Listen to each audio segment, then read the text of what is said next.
దసరా ఉత్సవాలకు సేవా కమిటీని నియమించింది కూటమి ప్రభుత్వం. రికార్డు స్థాయిలో 96 మందితో డబుల్ జంబో సేవా కమిటీ ఏర్పాటు చేసింది. సేవా కమిటీ ఏర్పాటు చేస్తూ దేవాదాయ శాఖ ఉత్తర్వులు జారీ చేసింది. టీడీపీ, జనసేన, బీజేపీ నాయకులతో సేవా కమిటీని నింపేసింది ప్రభుత్వం. గతేడాది 56 మందితో సేవా కమిటీని ఏర్పాటు చేసిన ప్రభుత్వం చరిత్రలో ఎన్నడూ లేనట్టుగా సేవా కమిటీని ఏర్పాటు చేసింది. ఏకంగా 96 మందితో సేవా కమిటీ వేయడంపై ఆలయ వర్గాల్లో విస్మయం వ్యక్తమవుతోంది.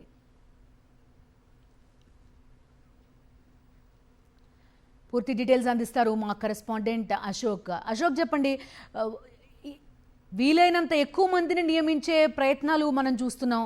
కొంతవరకు పని డివిజన్ కానీ నిజంగా సేవ చేస్తుందా ఈ కమిటీ అనేది ఒక క్వశ్చన్ మార్క్ ఇంతమందితో నియమించడం వల్ల. ఆలయ వర్గాలు ఏమంటున్నారు, భక్తుల రెస్పాన్స్ ఎట్లా ఉంది అశోక్?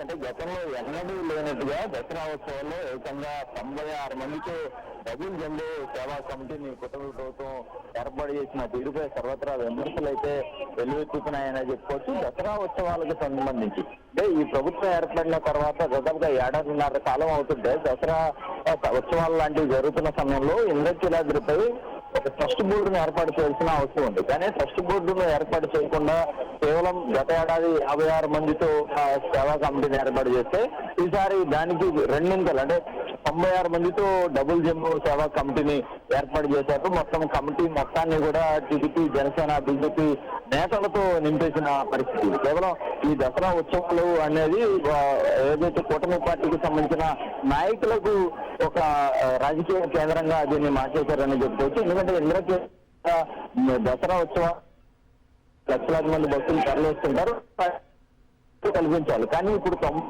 కమిటీ సభ్యులు పెడితే గత ఏడాది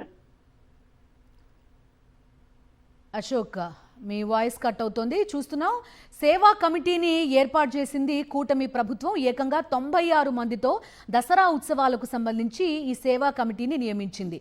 డబుల్ జంబో సేవా కమిటీగా దీన్ని వ్యవహరిస్తున్నారు. సేవా కమిటీ ఏర్పాటు చేస్తూ ఉత్తర్వులు వెలువడ్డాయి. ఇందులో మెజారిటీ టీడీపీ, జనసేన, బీజేపీ నాయకులే ఉన్నట్టుగా తెలుస్తోంది. గతేడాది 56 మందితో సేవా కమిటీ ఏర్పాటు చేశారు. ఈసారి ఏకంగా 96 మంది ఈ కమిటీలో ఉన్నారు.